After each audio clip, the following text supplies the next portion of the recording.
Welcome back to another reaction video where today we are going to be looking at Anika Nilles. Personally, one of my absolute favourite drummers, but more importantly, the newly announced drummer for Rush. Now, I personally don't think that Rush could have picked a better drummer. Today we're going to look at exactly why, and she has got one of the probably the most difficult job in all of the music industry now, to fill in the shoes of Nilles. Now, Rush themselves have said that she's not necessarily filling in the shoes. She's allowed to bring her own style and angle and her own stamp on things, which will be amazing in and of itself at a live show and playing all of the Rush songs in the set. But if they take that one step further and they start writing new material, my God, Nilles was someone who allowed Rush to operate in a dimension that most people didn't think was possible. And I firmly believe that Anika Nilles will take Rush into another dimension that they didn't think was possible. That is how much of an amazing drummer I really do think she is. So in today's video, we're going to look at a few of her songs, some of which I have seen before, some of which I'll be seeing for the first time. And I think there's two, camps of YouTube drummers, of which she is one.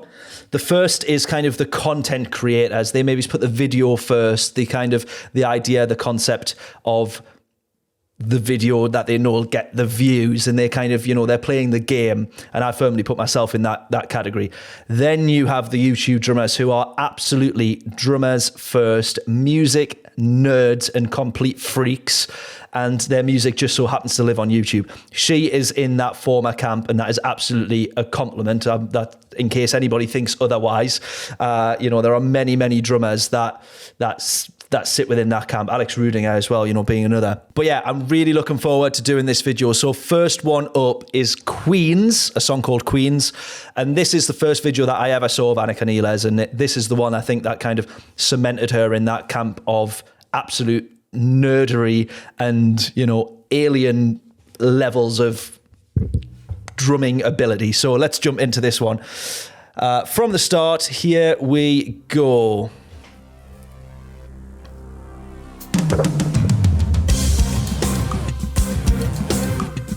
So straight away, song is in fives, or it's being played in quintuplets.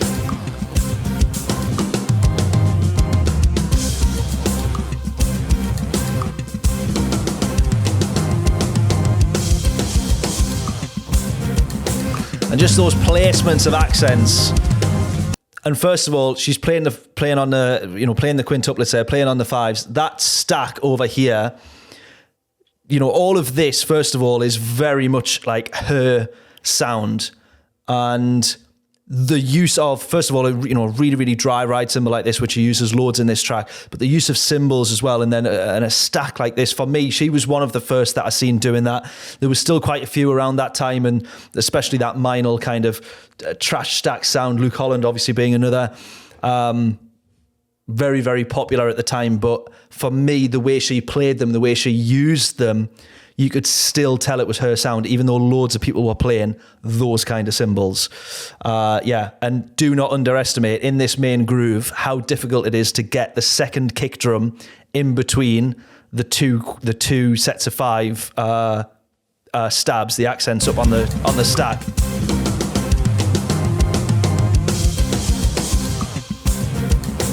There, that kick in between that gap, it just doesn't feel like it sits there right. At least not to play anyway, to listen to is amazing.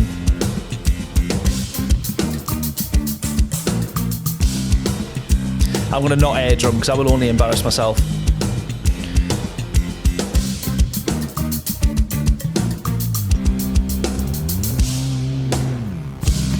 And what she does so well with all of those changes, the song is constantly kind of a left and a right turn, and then it jumps over here and it jumps over there. And she always does so well at bringing it back to, I don't even know what I'm trying to say there, kind of like bring it back to, not bringing it back home, not bringing it back to comfort, but like not forgetting the root of the song. It can go in all these different directions and then it still comes back. And she's always just building on ideas.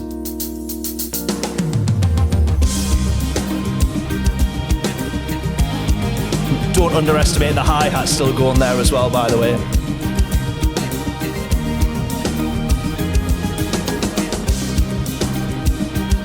And do you know what? Especially in a groove like that, you see how well she does at making the cymbals become almost an instrument of their own, like so well at making the cymbals be as important as the kick and snare, the backbeat of the song.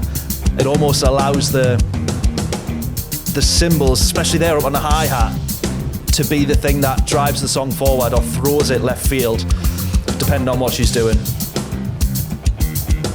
And as well, like the videography of these, obviously I'm a videographer and have a video agency and stuff, and watching these videos, you're almost watching the camera work as much as anything else. Like this at the time was like, you know, cinematography meets drumming. Like Cobus done a really good job of that at the time as well. Luke Holland again done a really, really good job of that at the time.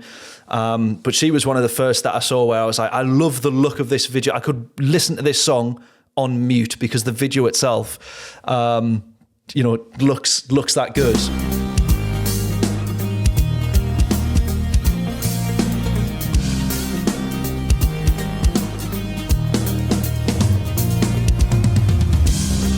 Just all those drum fills.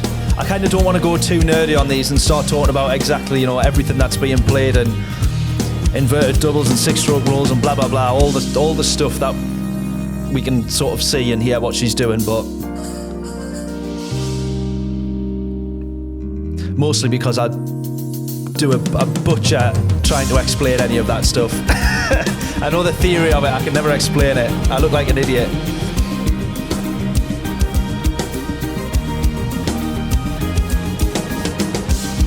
But even that there, just like the accents being up, you know, the groups of 5 still being there on the ride.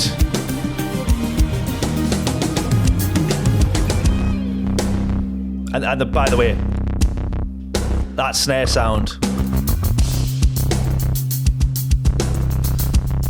She always has like an immaculately tuned, perfect sounding drum kit, no matter what tonality or dynamics that even she's playing in the moment.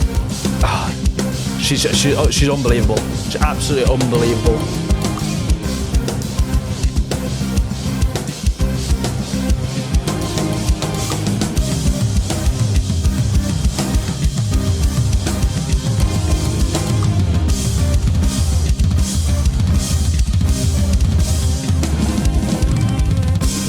That's where you wish it was filming in like 50 or 60 frames so you can actually see exactly what she's doing with her hands there.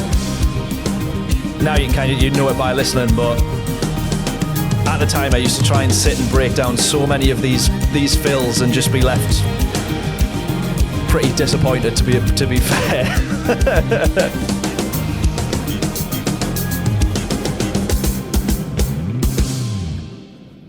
Bosh. Tremendous. Like just before recording this one, I've just done a reaction video of 2 from Sleep Token, and she's very similar here, where those drum fills and the sort of incorporating the gospelness, rudiments and gospel style to just really throw a song off when that's still got that kind of, I don't even know what genre of music that is. That's another thing that's become so hard to box what it is that she's doing. So many of the tracks are quite like blues, but bluesy almost, or they've kind of got that inherent nature sometimes of like a really laid back feel. And then out of nowhere, it's like, here's this, 12-bar gospel chop that you wouldn't be able to work out in a month of Sundays. Do you know what I mean? It's like unbelievable. That was the first video and song that I heard from Anika Nilles at the time. And I actually just missed, she was doing a workshop at the drum shop in Washington. Actually, good timing.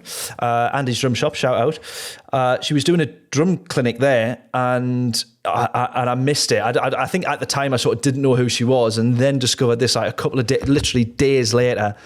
I was like, damn, I could have been a much better drummer by now had I have attended. So this is the one that I want to have a look at then. I've not heard this track. I say she's one of my absolute favourite drummers. I jumped back on her channel here.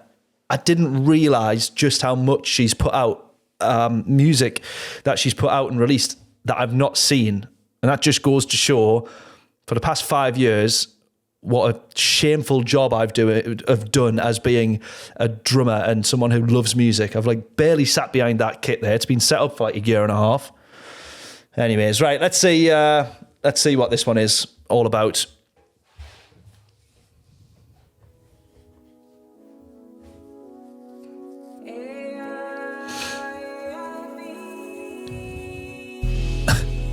First of all, as well, like what mad location to film a drum video. Some like crusty old Muay Thai gym in like the arse end of an industrial estate. Like, good on you. Right, let's look at the setup here. First of all, by the way, we can see she's got 2 snare drums. So I have seen this in some other videos. Well, she's got 3 snare drums. She's got more snare drums than she does toms, or equal amount. This is one of the things, I haven't heard this song, but this is one of the things that I love about her is like this here, where your floor tom goes, who's ever in their right mind thought, oh, actually, I could do with another snare and I'll put it there. Forgetting which song it is. Is it Orange Leaves? Maybe. Was one of the ones that I saw where she maybe first put the snare there, which, well, certainly blew my tiny little mind anyway. So let's have a listen. So what was this one called? This was called Bulgarian Nights. Bulgarian Nights. I'm gonna turn it up a little bit. Here we go. Tama kit as well, so you know it's gonna sound nice.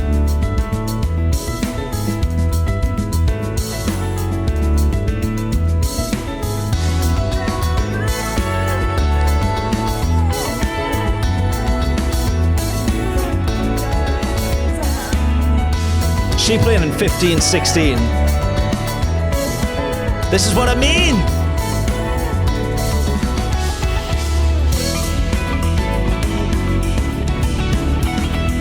Oh, unbelievable.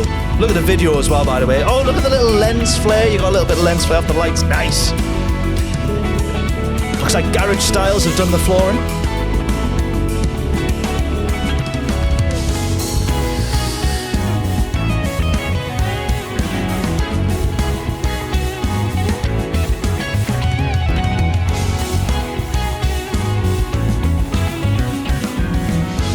Right, apart from being able to tell you it's in 15, 16, I maxed out there.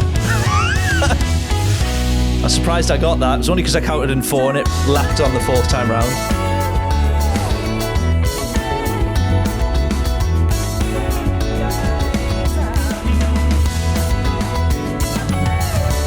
Oh man, yes.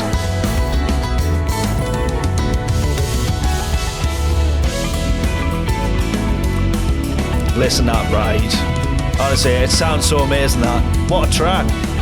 It's mad, isn't it, how a drummer can influence you in like silly little ways. Nico McBrain from Iron Maiden, who's my hero. I don't know if you can see it, but the ride, where's the ride? Oh, you can't quite see it. But the ride on my kit, because it's set up like Nico's, is like vertical, which is how he has it. He has the ride like that and plays it on the side. And like that in itself is daft enough, and a few of the other setups and stuff that I do is daft enough. But I remember first seeing, I know plenty of drummers have done it before her, but she was one of the first that I seen where having the cymbals really slanted away from you so that when you are playing them constantly, they actually end up being flat and then more comfortable to hit. And I tried that for a while, and I'm pretty sure that's how I ended up cracking one of my cymbals, because I clearly didn't have the technique of just man smashes drums, hit. She had a bit more finesse about her to be able to play like that. And this is what I mean as well about different setups for each kind of like song or performance. You get the impression that every single cymbal, because they all change as well, you see the little bit of tape underneath just to try and dampen it as a little bit. You get the feeling that all of these things is like tried, tested to every nth degree.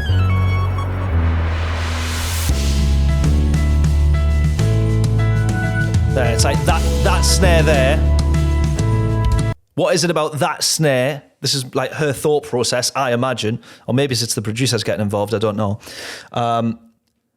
what is it about this snare here that is different from this one? Like sonically, sound-wise, we can hear it. This snare's obviously tuned way, way up, much tighter sound. This one's here sounds like it's been hand-tuned, and you've got oh, my mind's gone blank. It's the word I'm looking for. The rattles here. That's not the right word. And then you've got this other deep snare here. This is probably, what's that? 8-inch deep snare. It's deeper than this floor. It's deeper than this first tom here. And that's another thing. The tom's being reversed. Who goes round the toms and goes, oh, I want the lower tuned tom first, then the higher one? It's just like opening or dismantling any belief that you had about drums and what a setup should look like, or what a setup should sound like, or how it should be played, or where things should be placed. Yeah, she's good. She knows what she's doing. Like, that's my point though. A third snare here, you go, we're going to use this on this particular breakdown bit here. It's like, well, why not use that one, and why not use that one? No, I want this one.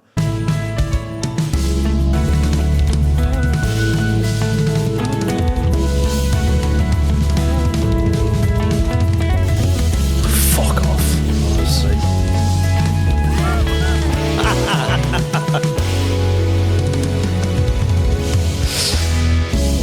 Stop. That's ridiculous.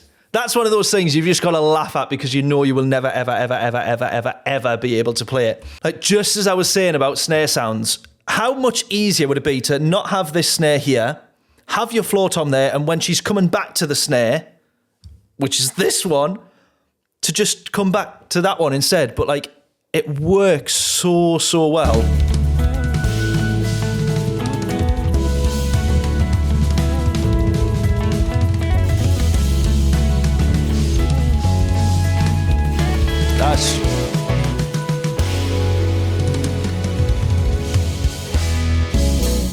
Honestly, absolutely crazy. And then she's over on this snare on the right hand side now.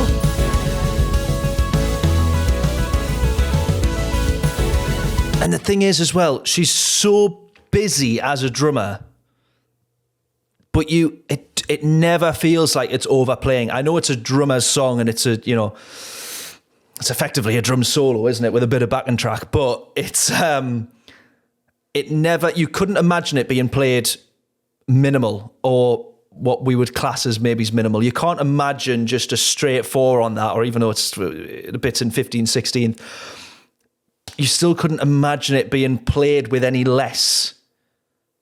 That's the thing that I find the most bizarre, is I'm watching that going, oh, that would be so much easier just if you just didn't do that. I'd be able to play it if you just didn't do what you were doing there.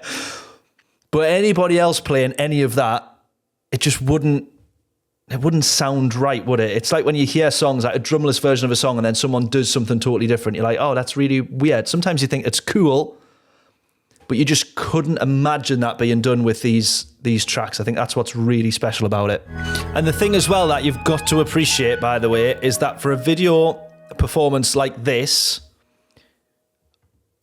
she has to have gone through that multiple times, all those different angles. It's not one take, as we would know and imagine, or most people who obviously don't do video. You're not watching that as a one take. But that is what is most impressive, is that those camera angles, when someone does a drum recording, let's assume that has been recorded live. I don't know if it has, or if the mics are just there for sure. I don't know. It sounds like it's live. For those extra angles, you have to rely on the drummer playing what they played on the audio recorded version to get the arty shots. All of the little things that just fill in here and shooting underneath the hi-hat, they're not going to have all those cameras there on the take. They have to then do that exactly the same again. And it's why drummers are a nightmare for filming music videos. Every music video you ever see, look at the drummer, he will probably not be playing what you hear on the album. Whether it's even just a couple of extra snares, or he's playing on the hats instead of the crash, or to get that bang on, to the skill of the video editor as well. But you've got to give credit to her that all of those fills, they are meticulously there and played for a reason. All of those notes have been thought out, lined up, and they're meant to be there. That is what is most impressive. Right, next up is a song called Mister, which I think is from the Pickler album, if I remember. I might be able to tell or recognise from the video, I'm not too sure. First thing we can see though is, look at this. Bigger tom here, again, smaller tom on this side. Not the way around that you would usually expect. And this is a great track. This is one of the tracks that I know and very much like.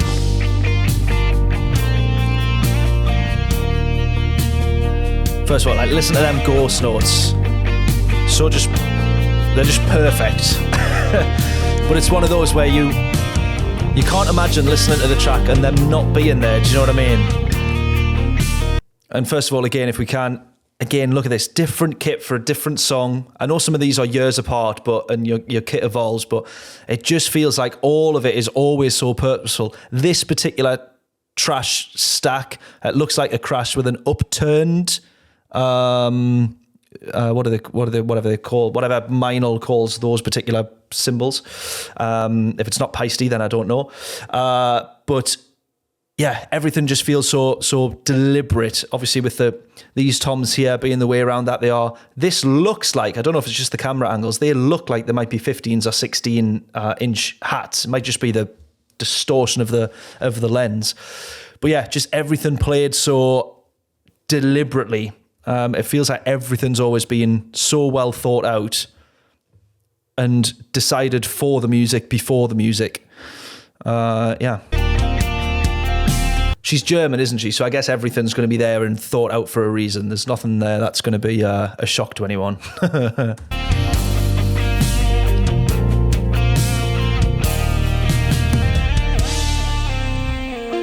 And this groove here coming in, I don't want to keep pausing it, sorry. But this groove is so, and forever will be, underestimated.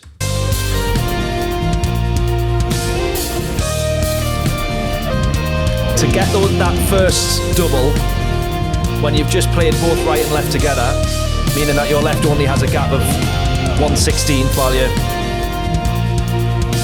you're going for those doubles. Such an underestimated groove until you've tried to play it as a drummer.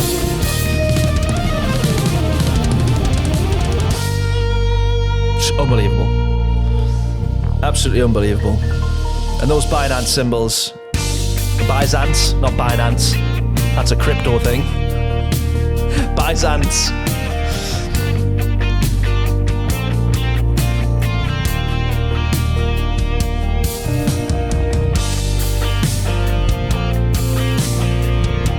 I think as well,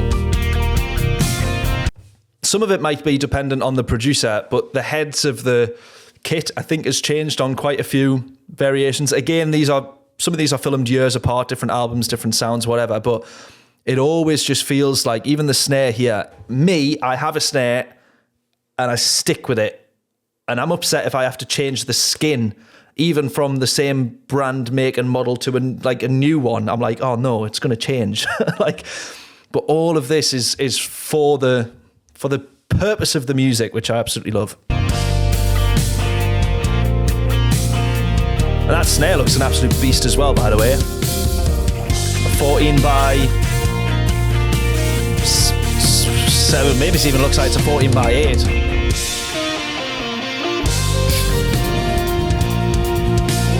Never underestimate that beat.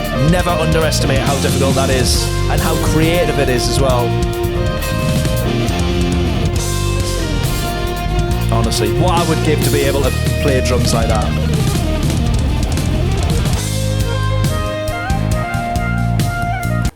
I'm sorry, but can we just realise how crap I am at drums as well here to go back on this fill here. There's so much going on in this fill. I don't underestimate that she would be able to improvise this, but because there's so much going on, I don't think she has, and it feels very much written for the song. Again, I don't always know if these are recorded live or if the mics are just there for the purpose of a video.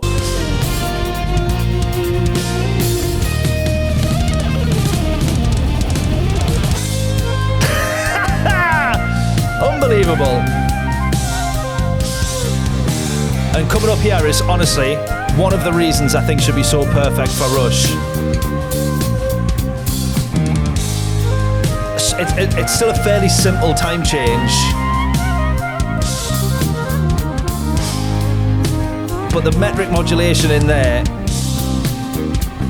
don't know, there's just something about that I will never be able to explain, but I just love that kind of like middle 8 breakdown part. And I don't always know why, other than just when I hear it, I kind of translate it into words and rhyme and reason.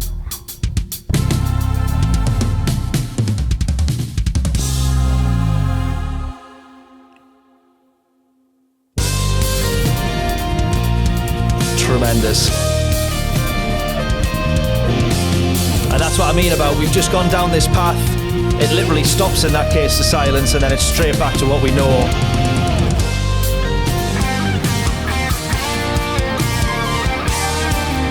One thing I do hate though is seeing people crash a ride. Oh, makes me cringe.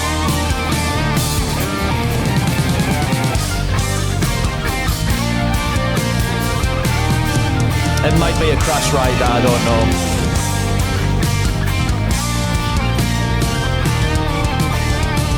I want to say here as well, if you have a look at this tiny little magnet here, and there is a magnet on the other side of the symbol. And just as I said at the start, when you talk about daft little things that you take from influences of drummers, see if I can find this. Give me 2 seconds. Now, admittedly, it is still in the box, but Layla actually got me this a couple of years ago when I did a reaction video and was like, oh, what's that on her ride cymbal there? Oh, that looks really, really cool. Yeah, actual cymbal tuners. And this is what I mean about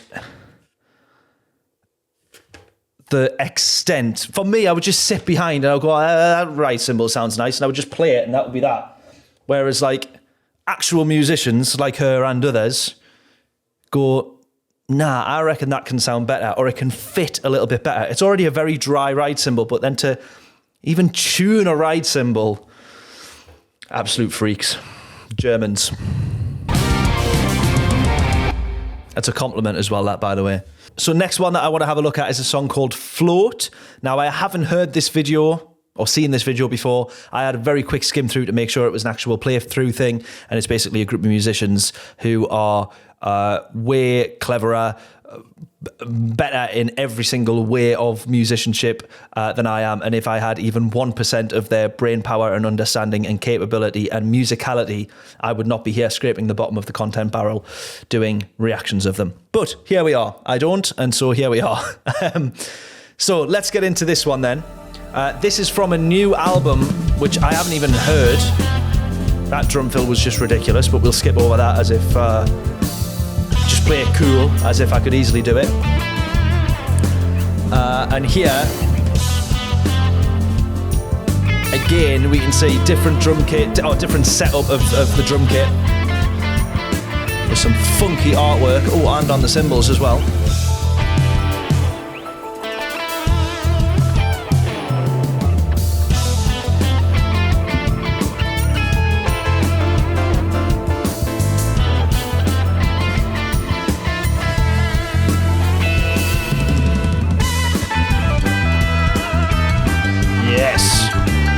Yes. I was going to say there was a percussionist there in the background there. Give him some credit. 3 cowbells? How many do you need?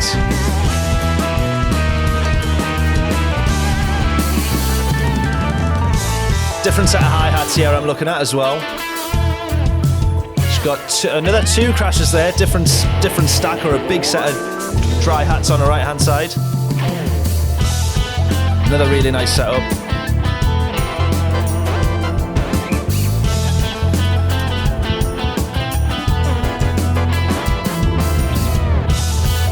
This is amazing to see all of this being played live, by the way. What on earth is going on there? I'll just rewind this a second. What on earth is going on there with this crash?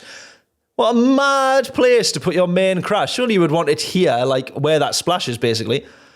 What a mad place to put a crash. Well, actually, I suppose it's not too different from the Maiden kit there, actually, where you have to...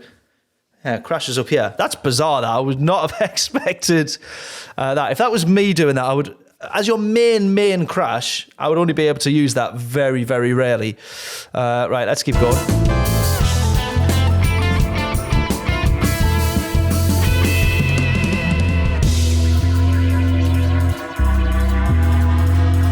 The artwork on that symbol is very cool.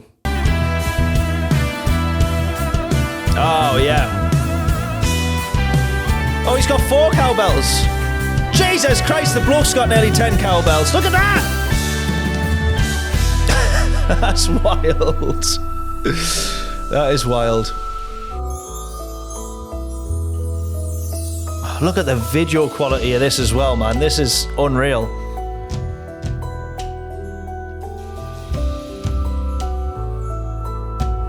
This would be a dream job for me, to film musicians and drummers like as immense as this.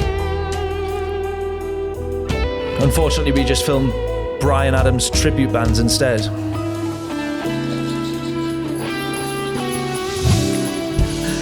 Look at this setup for this percussionist guy, man. This is ridiculous.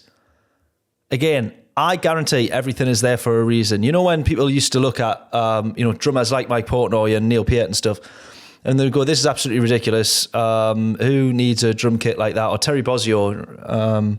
And then you just give them the encouragement to make a point of hitting absolutely everything on that drum kit. But so far, I would reckon we've heard, if not we're about to, hear everything on this kit. Fair play. What a dream.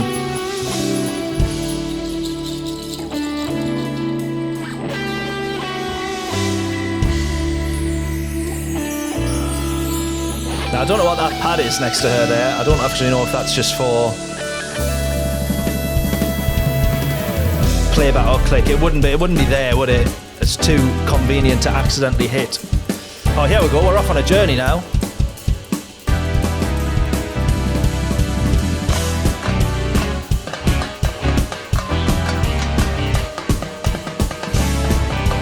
This is ADHD in music form, this is wild.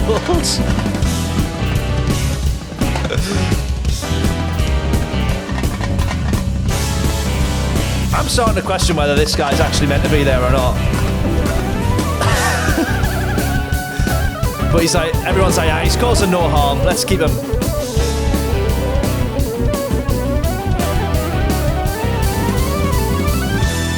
This is the good thing with Anika as well, or Anika, that yes, she's making a lot of racket there and thrashing away on those crashes, but still giving the space for keyboard solos and everybody else to step in and play for the song, as we often hear people say. That is unreal. That is actually absolutely tremendous. That the last one that we're going to very quickly watch, we've had some technical difficulties whilst I've been recording this, so I'm about an hour and a half into recording this somehow. The last one that we are going to watch here is Orange Leaves, which I'm pretty sure I have heard this one, because I think this on the Pickle album, or I've heard it somewhere, I think, but I remember the video if not.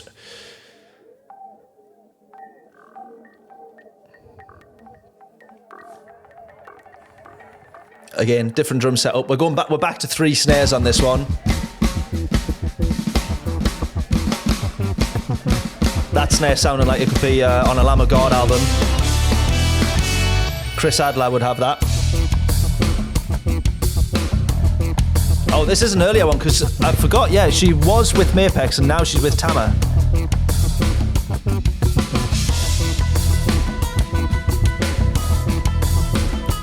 Or is it the other way? No, she is with Tama now, isn't it? Yeah.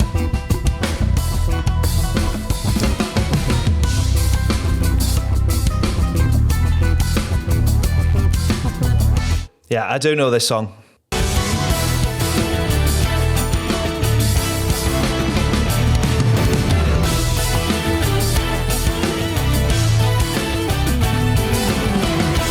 I clearly don't know the song that well.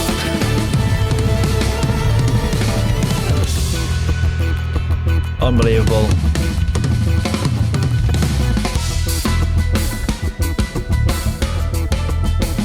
You know, you don't need someone to sit and react to a video and say that that's good to tell you that that's good, for you to know that that is good. Most drummers would just love to be able to play half as good as this.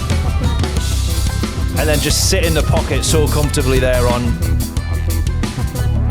the rest of this track.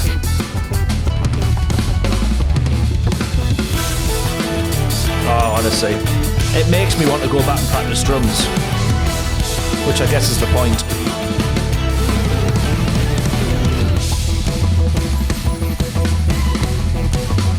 I've never known, when I'm listening to the song, that she's going to another snare there, but of course that makes sense.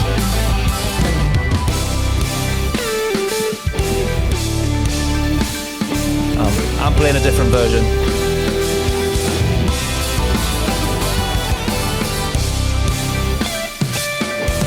There you go, that was the accents that I was putting in my crap air drumming on the earlier bar rounds.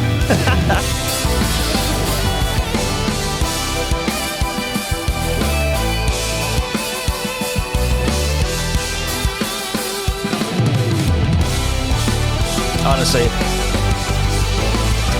big drum fill.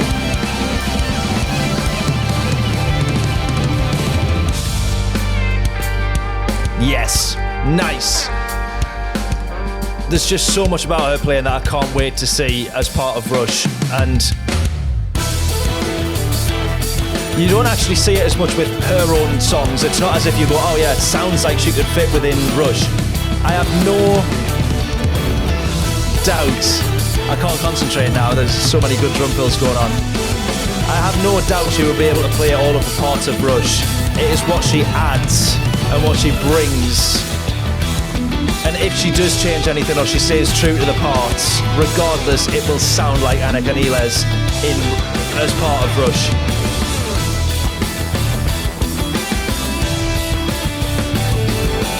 In the same way, very different, but in the same way that Eloy Casagrande has joined Slipknot, it sounds like Eloy Casagrande. He's playing all of the other parts and he's keeping the parts and the style and of the song true to its own nature, but you can tell when it's him sat behind the kit. And in a very similar way, I think she's going to be such an amazing fit within Rush. I would love to see, I don't know if there is any videos of her actually playing Rush songs, but that's what I mean. Her learning those parts is not a problem. What she brings or keeps of herself within those live performances, I honestly cannot wait to see. It's one of very few things that's got me excited about like drums and music since she got announced with that band.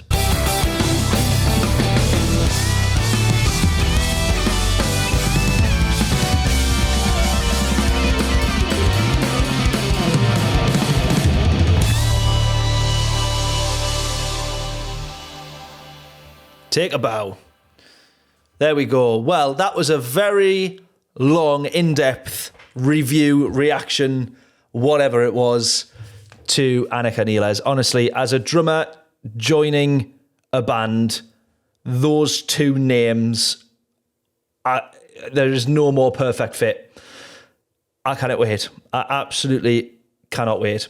So with that, I will look forward to hopefully seeing them live. Hopefully they come over to the UK soon. They'll probably not come to Newcastle or travel up north, or if they do, it'll be Scotland. If not, it'll be one-off London show, I imagine, as it always is. But I will absolutely be there. I can't wait for that. I tell you what, I've never been this excited since Matt Maguire joined Chainsmokers. that's as it's pipped that now. Chainsmokers live with Matt Maguire were tremendous, by the way, but this one pips it. There we go. Hope you've enjoyed this video. Let me know in the comments which drummer should we check out next. I will do my absolute best. The episode after this is probably going to be Eloy Casagrande, now that we've mentioned him, of Slipknot. So stay tuned for that one. I will see you in the next video.